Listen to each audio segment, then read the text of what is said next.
Ketika penguasa merasa berkuasa dari alam itu sendiri, ia merebut hak alam, menebangi hutan, dan mengacuhkan peringatan bencana.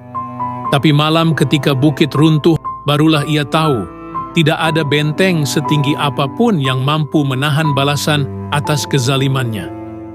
Di sebuah desa yang dahulu hijau dan makmur, hiduplah seorang juragan kaya raya bernama Darsa. Ia tampak baik dan peduli, seolah benar-benar akan mengutamakan rakyat. Saat warga menjadikannya pemimpin dan berharap membawa kemakmuran, jabatan itu membuatnya merasa berkuasa atas tanah dan manusia.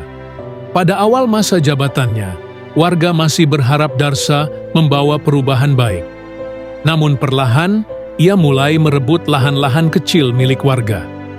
Dengan alasan perluasan proyek desa, ia mengambil sawah, kebun, bahkan pekarangan tanpa musyawarah. Untuk kemajuan desa, katanya, padahal semua tanah itu berakhir menjadi lahan pribadinya.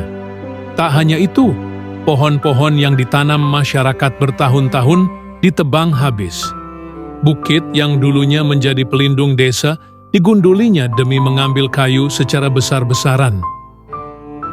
Para tetua desa sudah memperingatkan bahwa alam punya batas sabar, namun Darsa tertawa meremehkan. Selagi bukan keluarga kita yang kena bencana, semuanya aman saja. Begitu ucapnya sambil duduk nyaman di rumah megahnya. Warga hanya bisa pasrah. Mereka tahu melawan berarti kehilangan lebih banyak. Lama-lama alam pun marah. Pada musim hujan tahun itu, bukit yang digunduli tak mampu lagi menahan curah hujan. Air deras membawa lumpur, batu, dan pepohonan tumbang. Banjir bandang menghantam desa. Rumah-rumah hanyut, ladang hilang, banyak warga miskin kehilangan keluarga dan mata pencarian. Jeritan malam itu masih teringat oleh siapapun yang selamat. Desa yang dulu subur berubah menjadi lautan lumpur dan duka. Namun di rumah besar bercat putih, Darsa hanya menyeringai. Saat warga datang meminta pertanggungjawaban dan berkata, "Bencana itu takdir, jangan salahkan aku." Ia merasa aman karena rumahnya berada di dataran tinggi.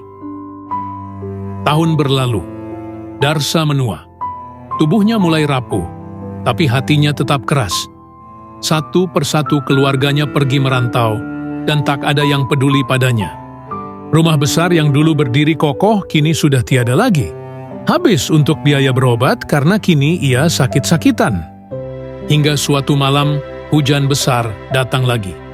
Akibat kerusakan hutan yang ia lakukan bertahun-tahun lalu, tanah di belakang rumahnya mulai retak. Longsor besar terjadi. Kali ini juragan sombong itu tak dapat lari. Ketika tanah dan batu menghantam rumahnya, barulah ia teringat wajah-wajah warga yang dulu ia zalimi. Teriakan minta tolongnya tak ada yang menyahut. Anak cucunya tak datang. Tetangganya pun takut mendekat karena kondisi berbahaya.